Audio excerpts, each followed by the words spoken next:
God knew you before he formed you in your mother's womb. I may say, God knew me before he formed me in my mother's womb. God knew me before he formed me in my mother's womb. This is applicable to the men and the women. But since we're focusing on the men, a lot of times we can become a product of our environment. If God knew me before he formed me in my mother's womb, to be revived is to be back in the state that God created for you to be in. So if God knew you before he formed you in your mother's womb, and although some of us have made some bad choices, matter of fact, I can be inclusive and say we all have made some bad choices. Amen. If you don't put yourself in that category already, you know you're making a bad choice. Amen. Because the Bible tells us that we all have sinned and have fallen short of the glory of God. Amen. When you become the man that God created you to be, you don't get stuck on any mistake that you may have made. Amen. You don't get stuck in the position to feel like, listen, I can't do anything better because this is all I am. My daddy was an absent father, so I'm going to be an absent father. My mother, I don't know her, so I guess I'm just got to be who it is that the streets raised me up to be.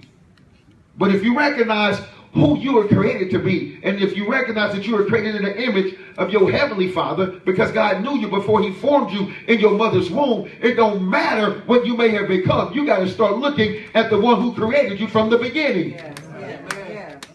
So even if my daddy thought he was a thug, even if I didn't know who my daddy was, even at times, as a man right now, at times I can feel like, listen, Lord, am I being all that you want me to be? And the Lord just tell me to just focus on me, son.